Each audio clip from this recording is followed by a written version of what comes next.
Hello and welcome to ED Explain. I'm Suvanshu sir. Here we will start from the NCERT class 8 chapter 1. हम यहाँ पर देखेंगे crop production and it's management. What is chapter name? That is crop production. Crop means जो भी फसल होती है उसको कैसे हम प्रोड्यूस करेंगे, कैसे प्रोडक्शन होगा और उसका कैसा मैनेजमेंट करेंगे, है ना. इसके बारे में हम इस चैप्टर में देखेंगे. Recording this video in a garden, so might be you hear voice of birds, so take it as a background music. Okay, we will elaborate word to word explain. Okay, word to word देखेंगे हम यहाँ पर. You have learn that all living organisms require food. जो भी organisms हैं, जो भी living things हैं, उनको क्या चाहिए? सर्वाइव करने के लिए फूड चाहिए. Plants can make their food themselves. जो प्लांट्स हैं वो अपना भोजन स्वयं बना सकते हैं. Can you recall how green plant synthesis their food? Class 7th में हमने इसको पढ़ा था. क्लास 6 में हमने ऑलरेडी पढ़ा है कि जो प्लांट्स हैं वो अपना भोजन बनाते हैं और जो प्लांट्स हैं वो अपना फूड को कैसे प्रिपेयर करते हैं, कैसे सिंथेसाइज करते हैं, क्या आपको पता है? With the help of photosynthesis. Okay, और फोटोसिंथेसिस की प्रोसेस के बारे में आपको डेफिनेटली पता होना चाहिए. आगे देख लेते हैं. Animal including humans. जो ह्यूमन्स हैं, humans also come under the animal. आपको याद रखना है, humans can not make their on food. आपको तो पता होगा जो ह्यूमन्स हैं वो अपना भोजन स्वयं नहीं बना पाते हैं. इसका मीन्स क्या है? ह्यूमन्स जो हैं हेट्रोट्रॉप्स हैं, मतलब फूड के लिए दूसरे प्लांट्स पर या दूसरे एनिमल्स पर डिपेंड रहते हैं. So where do we animals get their food from? मतलब जो एनिमल्स हैं वो अपना फूड कहाँ से रिसीव करते हैं, ये हमारे सामने क्वेश्चन है. But first all of why do we have to eat food. But यहाँ पर हमारे लिए क्वेश्चन है कि हमें फूड की ज़रूरत क्यों पड़ती है, फूड हमारे लिए एसेंशियल क्यों है? इसका सिंपल सा रीज़न है for the growth, for the development, for the survive. Okay, आगे देख लेते हैं. हमने ऑलरेडी इसके बारे में पढ़ा है कि एनर्जी हमें मिलती है फ्रॉम द फूड, और इसका जो food is utilised by organisms. Organisms में क्या आते हैं? जो भी लिविंग थिंग्स हैं सभी ऑर्गेनिजम्स में काउंट किए जाएंगे. For carrying out their various body and function such as digestion, respiration and excretion. Okay, ये जो प्रोसेस हैं ये आफ्टर टेकिंग फूड के बाद ही ये प्रोसेस की जा सकती हैं. We get our food from the plants और एनिमल और बोथ, है ना. हमें जो हमारा फूड है वो कहाँ से मिलेगा? From the plants. ओके, जो हार्बीवोरस होते हैं वो ईट करते हैं प्लांट्स, और जो कार्निवोरस होते हैं वो ईट करते हैं एनिमल. और जो प्लांट्स और एनिमल दोनों खाते हैं वो क्या कहलाते हैं? ओमनीवोरस कहलाते हैं. A question for you. Since we all need food, हम सभी को क्या चाहिए? फूड चाहिए for the survive. How can we provide food to large number of people in our country? Okay, आपको पता होगा इंडिया जो है वो 7th नंबर पर लाई करता है in term of land mass. Land mass के अकॉर्डिंग इंडिया जो है 7th नंबर पर है. फर्स्ट नंबर पर कौन आता है? Russian federation. Okay, Russian federation या रसिया जिसे आप बोलते हो, रूस. तो यहाँ पर बोला जा रहा है कि हमारी पॉपुलेशन कितनी 135 करोड़ के आसपास है. तो कैसे इतने बड़े नंबर से इतने लार्ज पीपल को हम फूड प्रोवाइड करा सकते हैं? Think about it. Okay, food, यदि हमें फूड प्रोवाइड करना है सभी को for the large number of population, आपको पता है ना पॉपुलेशन के बारे में हमने बात की, कितनी 135 करोड़ के पास है.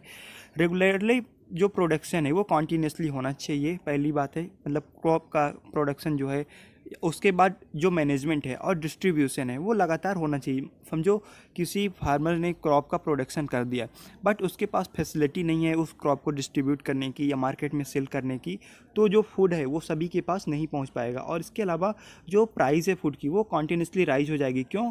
क्योंकि डिमांड तो ज़्यादा है, फूड की डिमांड क्या है?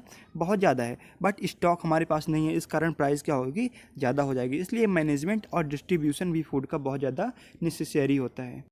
एग्रीकल्चरल प्रैक्टिस की बात करते हैं कि एग्रीकल्चर इंडिया में स्टार्ट कैसे हुआ. मोर स्पेसिफिकली इंडिया नहीं, वर्ल्ड में हम बात करेंगे कि एग्रीकल्चर की प्रोसेस कैसे स्टार्ट हुई. चलो देख लेते हैं. Till 10,000 BC. 10,000 BC. BC का मीन्स क्या है? BC stand for before Christ. People were nomadic. People क्या थे? नोमैडिक थे. नोमैडिक का मीन्स क्या होता है? When people travel one place to another place. Okay, when peoples travel one place to another place for the survival और for the food, वो क्या कहलाता है? नोमैडिक कहलाता है. जब लोग एक जगह से दूसरी जगह जाते हैं और उनका कोई भी प्रॉपर रेसिडेंस नहीं होता, कोई भी प्रॉपर आवास नहीं होता, वो नोमैडिक कहलाते हैं. दे वर वॉन्डरिंग इन ग्रुप. जो पीपल्स थे वो वॉन्डरिंग थे, मतलब इधर उधर घूम रहे थे. फॉर प्लेस टू प्लेस, मतलब एक जगह से दूसरी जगह घूम रहे थे. किस लिए घूम रहे थे? Mainly for the food. और शेल्टर, मतलब रहने के लिए, आवास के लिए, और दूसरा फूड के लिए एक जगह से दूसरी जगह घूम रहे थे. उनको क्या बोलते हैं? नोमैडिक बोलते हैं. दे एट रॉ फ्रूट्स. और जो नोमैडिक पीपल्स थे वो क्या करते थे? क्या खाते थे? Raw fruits. रॉ फ्रूट्स पता है ना, जो कच्चे फ्रूट्स हैं वो रॉ फ्रूट्स कहलाते हैं. एंड वेजिटेबल्स वो ईजिली खा जाते थे, and starting hunting animal, but later क्या होता है, एनिमल को हंट करके भी खाना वो स्टार्ट कर देते हैं for food, okay, as a food, but later they could cultivate land. इसके बाद क्या होता है, जो ह्यूमन है वो एक जगह सेटल होने लगते हैं, कुछ जगह सेटल होते हैं और वहाँ पे कल्टिवेट करना मतलब खेती करना, क्रॉप प्रोडक्शन करना स्टार्ट कर देते हैं। और सबसे पहले क्या प्रोड्यूस किया, जैसे राइस है, वीट है, इन प्रोडक्ट को सबसे पहले प्रोड्यूस किया। उसके बाद अदर क्रॉप्स में गए, दस वॉज बॉर्न एग्रीकल्चर, और इसी से क्या हुआ, एग्रीकल्चर जो प्रैक्टिस है वो स्टार्ट हो गया। सो आपको याद रखना, जो एग्रीकल्चर प्रोसेस है वो पहले नोमैडिक जो थे वो क्या हुए, पहले स्टेबल हुए किसी एक जगह पे, मतलब अपना घर बनाया, शेल्टर किया, और उसके बाद वहाँ पे क्रॉप की प्रोडक्शन की। क्रॉप्स का नाम क्या था, पहला राइस था और दूसरा मे बी वीट, और maybe first wheat then rice.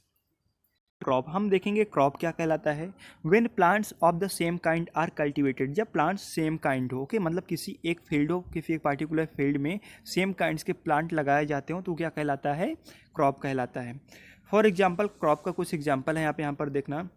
For example crop of wheat, जैसे वीट का देखा है ना आपने, किसी एक कंप्लीट एरिया पर वीट की प्रोडक्शन की जाती है, इसके अलावा किसी एक कंप्लीट एरिया पे राइस की प्रोडक्शन की जाती है। That all the plants grown in a field are that of a wheat, मतलब यहाँ पर बोला जा रहा वीट क्या है, एक क्रॉप्स कहलाती है। क्यों, क्योंकि ये कंप्लीट फील्ड पर उगाई जा रही है या लगाई जा रही है। आगे देख लेते हैं, यू ऑलरेडी नो, आपको पता होगा, दैट क्या पता होगा, crops of the sorry crops are the different types, crops जो होती हैं डिफरेंट टाइप की होती हैं, जैसे सीरियल्स हो गई, हम देखेंगे सीरियल्स का एग्जांपल देखेंगे, वेजिटेबल्स हो गई और फ्रूट्स हो गई, ये सब क्या है, क्रॉप्स हैं और टाइप्स ऑफ क्रॉप्स हैं। और ये किस बेस पर क्लासीफाइड की गई हैं, these can be classified on the basis off season, मतलब सीजन के बेस पे। सीजन आपको पता है ना, जैसे समर सीजन हो गया, रेनी सीजन हो गया, विंटर सीजन हो गया, इसके अकॉर्डिंग जो क्रॉप्स है उनका क्लासिफिकेशन किया गया है। इंडिया इज़ वास्ट कंट्री, आपको पता है इंडिया किस नंबर पे लाई करता है, अभी हमने बात की थी 7th नंबर पे लाई करता है in term of land mass. आगे देख लेते हैं, India is a vast country that climate condition like temperature, humidity, rainfall vary from one region to another region. इसका मीन्स क्या है ये देखना, इंडिया का यदि मैप आप ड्रॉ करोगे तो इंडिया में north, south, east and west, चार साइड में, चार डायरेक्शन में इंडिया को डिवाइड करोगे आप, तो यहाँ पर सबसे ज़्यादा आपको रेनफॉल मिलेगी इस रीजन पे, वेस्टर्न साइड पे, वेस्टर्न घाट पे। उसके अलावा नॉर्थ ईस्टर्न रीजन पे आपको बहुत ज़्यादा रेन मिल जाएगी, ओके। और यहाँ पर आपको जैसे राजस्थान का एरिया है, यहाँ पे आपको कम रेन मिलेगी। और नदर्न एरिया पे, इंडिया के नदर्न साइड मीन्स जैसे JNK, जम्मू एंड कश्मीर है ना, उसके अलावा उत्तराखंड जो है, यहाँ पर आपको विंटर ज़्यादा मिल जाएगी, मतलब ठंड ज़्यादा मिल जाएगी। तो इंडिया क्या है, बहुत ज़्यादा वास्ट है, और इसका जो टेम्परेचर है वो क्या करता है, वेरी करता है, अलग अलग होते हैं अलग अलग प्लेसेस पे। Variety of crops grown in different parts of the country, मतलब कंट्री में क्या होता है, अभी हमने बात की थी जो क्रॉप्स हैं वो क्या होती हैं, डिफरेंट टाइप्स की होती हैं, और डिफरेंट पार्ट में अलग अलग क्रॉप्स का प्रोडक्शन किया जाता है। एग्जांपल लेते हैं, जैसे यदि हम बात करें पंजाब की, ओके, और उसके अलावा यदि हम बात करें हरियाणा की, तो आपको हरियाणा में और पंजाब में बहुत ज़्यादा वीट देखने को मिल जाएगा। यदि हम बात करें छत्तीसगढ़ की, तो आपको वहाँ पर बहुत ज़्यादा पैडी मिल जाएगा, मतलब धान मिल जाएगी, राइस मिल जाएगा। बट यदि हम बात करें मध्य प्रदेश की, MP की, तो यहाँ पर आपको बहुत ज़्यादा सोयाबीन मिल जाएगा। तो इंडिया का जो रीजन है वो क्या है, डिफरेंट है, और यहाँ जो क्रॉप्स है वो भी अलग अलग टाइप्स की प्रोड्यूस की जाती हैं। There are 2 broad cropping pattern, मतलब इंडिया में 2 ब्रॉड क्रॉपिंग पैटर्न होते हैं on the basis of monsoon season. Monsoon season के अकॉर्डिंग इंडिया में 2 टाइप्स के पैटर्न देखने को मिलते हैं। देख लेते हैं कौन कौन से हैं, देख लेते हैं क्रॉप्स, ओके। क्रॉप जो है मेनली 2 टाइप्स में कैटेगराइज है on the basis of seasons. पहला कौन सा है, क्रॉप्स, और दूसरा कौन सा है, rabi crops, okay. Again repeat कर देता हूँ, crops on the basis of monsoon season categorise in 2 section, first is kharif crops and second is rabi crop. पहले खरीफ क्रॉप के बारे में देख लेते हैं। खरीफ क्रॉप क्या होता है, दीज क्रॉप्स या the crop which are sown in the rainy season, जो कि रेनी सीजन में क्या की जा रही है, बोई जा रही है। सोन मतलब क्या होता है, बोना होता है, ओके। सो आपको याद रखना है कि जो क्रॉप्स रेनी सीजन में लगाई जाती हैं या सोन की जाती हैं वो क्या कहलाती हैं, खरीफ क्रॉप्स कहलाती हैं। रेनी सीजन कब से कब तक होता है इंडिया में, ये देख लो, जनरली होता है जून टू सितंबर, ओके, मतलब June, July, August and September, these 4 month are categorize as a rainy season in India. यहाँ पर आप क्रॉप्स देख लो कौन कौन सी, जैसे पैडी है, मेज़ है, सोयाबीन है, ग्राउंड नट है, कॉटन है, ये क्या कहलाती हैं, खरीफ की क्रॉप कहलाती हैं। देन लेटर हम डिस्कस करते हैं रबी क्रॉप्स। ओके, खरीफ हमने देख ली, खरीफ में कोई भी डाउट है तो वीडियो को बैक करके डेफिनेटली देख लेना। रबी क्रॉप्स की बात करें, the crop grown in a winter season, ये रबी की क्रॉप्स कब ग्रोन की जाती है, कब उगाई जाती है, मेनली विंटर सीजन में। और खरीफ की क्रॉप कब उगाई जाती है, मेनली रेनी सीजन में। ओके, और विंटर सीजन इंडिया में कब से कब तक होता है, अक्टूबर टू मार्च कहलाता है ये winter season. Are called rabi crop, मतलब यहाँ पर जो क्रॉप्स लगाई जाती है वो क्या कहलाती है, रबी क्रॉप्स, मतलब अक्टूबर से लेकर मार्च के बीच में जो क्रॉप्स होती है उसको रबी क्रॉप्स हम बोलते हैं। एग्जाम्पल देख लो आप, यहाँ पर वीट है, ग्राम है, मस्टर्ड है, ये सब क्या कहलाती हैं, रबी की क्रॉप्स कहलाती हैं। इसके अलावा भी कुछ क्रॉप्स होते हैं जैसे पल्सेस हैं, कुछ वेजिटेबल्स हैं जो ग्रो किए जाते हैं during the summer season eight many places. Basic practice of crop production, इसका मीन्स क्या है कि क्रॉप जो है कैसे प्रोड्यूस की जाती है, कैसे प्रोडक्शन किया जाता है, इसके बारे में हम लेटर डिस्कस करेंगे। But here a question for you, why paddy, paddy means जो धान होती है, राइस है, can not be grown in a winter season, ये विंटर सीजन में क्यों नहीं लगाई जा सकती। इसका सिंपल आंसर है because paddy require more amount of water, paddy को क्या चाहिए, बहुत ज़्यादा पानी चाहिए, वाटर चाहिए। सो जो पैडी है वो विंटर सीजन में ग्रो नहीं की जा सकती। And another question, it means answer of your question is here, paddy require a lot of water, therefore it is grown only in the rainy season। Crop की cultivation के लिए, मतलब समझो एक क्रॉप है, जब तक उसको सोन करेंगे, मतलब जब तक उसको सीड हम डालेंगे सॉइल पे वहाँ से लेके, और जब तक हम उसकी कटाई नहीं कर लेते हैं ना, मतलब कि जो क्रॉप्स है उसकी हम हार्वेस्टिंग नहीं कर लेते, तब तक की प्रोसेस को हम आगे डिस्कस करेंगे। These are 6 agricultural practice that you have to require to know। First is preparation of soil, पहले सॉइल को हम बनाते हैं ना कि जिससे कि हम फील्ड को बना सकें और वहाँ पर सोइंग कर सकें। सेकेंड है सोइंग, थर्ड है adding manure and fertiliser add करना, थर्ड एंड फोर्थ है इरीगेशन, फिफ्थ है प्रोटेक्टिंग फॉर वीड्स, वीड्स मतलब अनवांटेड जो प्लांट्स होते हैं जिसे आप चारा बोलते हो वो वीड्स कहलाता है। नेक्स्ट है harvesting and then storage, final product जो होता है वो स्टोरेज कहलाता है। स्टोरेज कैसे करेंगे इसके बारे में। So let's start our topic that is preparation of soil. And यहाँ पर हम देखेंगे बेसिकली जो सॉइल उसको कैसे प्रिपेयर किया जाता है for the agriculture practice. But before we further continue this session, please make sure to subscribe ED explain and press the bell icon. The preparation of soil जो होते हैं ये फर्स्ट स्टेप होता है बिफोर ग्रोइंग अ क्रॉप, मतलब crop को उगाने से पहले, ये जर्मिनेट होने से पहले सॉइल को प्रिपेयर किया जाता है। One of the most important task in agriculture to turn the soil and loosen it, मतलब कि सबसे मुश्किल टास्क यही होता है कि सॉइल को ऐसा बनाया जाए जिससे कि क्रॉप को प्रोड्यूस किया जा सके। आगे देख लेते हैं। This allow the root of penetrate deep into the soil, means क्या है इसका, पेनेट्रेट मतलब होता है पार करना, और पार क्या करना है, किस चीज़ को अंदर लेकर जाना है, रूट को। रूट से इसकी जो हमारी क्रॉप है, जैसे कि हमने वीट को लगाया, वीट का सीड यहाँ पर डाला, ओके, उसके बाद क्या होगा, वीट का सीड जर्मिनेट होना स्टार्ट होगा, मतलब उगना स्टार्ट होगा और रूट्स नीचे की तरफ जाएंगी। सो हम क्या करें, सॉइल को सॉफ्ट बनाएं, सॉइल को सॉफ्ट बनाएं जिससे कि रूट क्या हो सके, पेनेट्रेट हो सके इनसाइड अंदर तक। इससे क्या होगा, जो रूट है उसको ज़्यादा से ज़्यादा मोर अमाउंट में वाटर मिलेगा, और वाटर के अलावा जो भी न्यूट्रिशन है जो कि सॉइल में प्रेजेंट है वो जिससे कि प्लांट्स को मिल सके। नेक्स्ट द लूजेंट सॉइल, लूजेंट सॉइल का मीन्स क्या है, जो सॉफ्ट सॉइल होती है उसी को बोला जा रहा है loosened soil. It help in the growth of earthworms, earthworms क्या होते हैं, आपने देखे होंगे जो फील्ड्स होती है वहाँ पे अर्थवॉर्म प्रेजेंट होते हैं, और घर में भी आपके अर्थवॉर्म देखने को मिल जाएंगे। एंड माइक्रोब्स जो होते हैं और अर्थवॉर्म दोनों कहाँ पे प्रेजेंट होते हैं, सॉइल में प्रेजेंट होते हैं। These organisms are friend of farmers, इनको हम क्या बोलते हैं, फ्रेंड ऑफ फार्मर्स बोलते हैं। बिकॉज क्योंकि ये सॉइल में प्रेजेंट रहते हैं और सॉइल को फर्टिलाइजर बनाते हैं, फर्टिलाइज करते हैं जिससे कि ज़्यादा फिर क्रॉप प्रोडक्शन हो सके। ओके, आगे देख लेते हैं क्या बोला जा रहा है। Since they are further turn into loosen the soil, ये क्या करते हैं, मतलब कि अर्थवर्म और माइक्रोब्स जो हैं ये सॉइल को और ज़्यादा लूज करते हैं, मतलब सॉफ्ट बनाते हैं, और ह्यूमस जो होता है वो ज़्यादा से ज़्यादा क्रॉप को मिल सके। इससे क्या होगा, जो नीड है, मतलब कि जो एनर्जी रिक्वायर है प्लांट्स को, एनर्जी के साथ साथ जो भी मिनरल्स रिक्वायर हैं प्लांट्स को वो ईजिली मिल पाते हैं because of earthworm and various microbes. Microbe को यदि समझने में प्रॉब्लम हो रही तो मैं बता देता हूँ। माइक्रोब्स क्या होते हैं, जैसे कि आपने बैक्टीरिया देखा होगा, ओके, बैक्टीरिया माइक्रोस्कोप की हेल्प से आपने देखा होगा, या वायरस जो हैं ये प्रेजेंट होते हैं इन द सॉइल, सॉइल में प्रेजेंट होते हैं। कुछ होते हैं फार्मर्स फ्रेंड और कुछ होते हैं फार्मर एनिमी। ओके, जो फार्मर फ्रेंड्स होते हैं वो क्रॉप को हेल्प करते हैं ग्रो करने में। हैव लर्न, आपने प्रीवियस चैप्टर में या प्रीवियस क्लास में क्या पढ़ा है कि जो सॉइल्स होती हैं उसमें बहुत सी चीज़ें मिक्स होते हैं या बहुत सी चीज़ें सॉइल में कंटेन होती हैं, जैसे कि मिनरल्स हैं, वाटर हैं, एयर हैं, ये अब सॉइल में आपको मिल जाएंगी। सम लिविंग ऑर्गेनिजम्स, कुछ लिविंग ऑर्गेनिजम्स होते हैं। लिविंग ऑर्गेनिजम्स में क्या आते हैं, जैसे कि यहाँ पर बात की जा रही है प्लांट, डेड प्लांट्स हैं और एनिमल्स हैं जिनकी डेथ हो चुकी है। ओके, तो एग्जाम्पल के माध्यम से समझते हैं। यहाँ पर एग्जाम्पल है किसका, प्लांट्स का। जस्ट अ मिनट, या यहाँ पर देखना, ये क्या है, प्लांट्स है, प्लांट है, इसकी क्या हो जाती है, डेथ हो जाती है। डेथ मीन्स ये गिर गया और ये किस में लगा है, सॉइल में लगा हुआ है, सॉइल से अटैच है। लेटर क्या होगा, क्या डेवलपमेंट होंगी इसमें कि जो ये प्लांट है ये क्या होगा, सॉइल में मिक्स हो जाएगा, सॉइल में मिक्स हो जाएगा। और इसके बाद जो प्लांट्स है ये डिकम्पोज होना स्टार्ट हो जाएगा। डिकम्पोज का मतलब जब सॉइल में मिलते हैं कोई प्लांट या एनिमल, वो डिकम्पोज होते हैं। और डिकम्पोज किसकी हेल्प से होते हैं, with the help of virus हैं, बैक्टीरिया हैं, इनकी हेल्प से सॉइल में डिकम्पोज हो जाएंगे।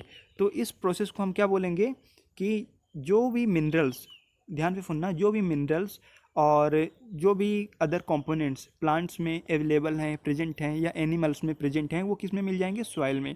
और यदि हम लेटर वहीं पे क्या करते हैं, कोई भी क्रॉप्स का फॉर्मेशन करते हैं, मतलब क्रॉप वहाँ पर उगाते हैं, तो उसमें जो पहले मिनरल्स प्लांट्स में थे और एनिमल्स में थे, अब वो किस में चले जाएंगे, वो चले गए हैं सॉइल में। अब सॉइल में जाने के बाद वहाँ पर जो भी क्रॉप्स लगाई जाएंगी उन क्रॉप्स में वो मिनरल्स चले जाएंगे और क्रॉप्स जो होगी अच्छी होगी, क्रॉप्स में ज़्यादा प्रोडक्शन होगा। आप यहाँ पर देख सकते हो लिखा है इन द वे, इस समय क्या होता है, इस पीरियड में क्या होता है, मतलब इस तरीके से क्या होता है, वेरियस न्यूट्रिएंट्स जो हैं वो डेड ऑर्गेनिजम्स में प्रेजेंट होते हैं, जो कि रिलीज हो जाते हैं इन द बैक सॉइल, जो कि सॉइल में वापस जाके मिल जाते हैं।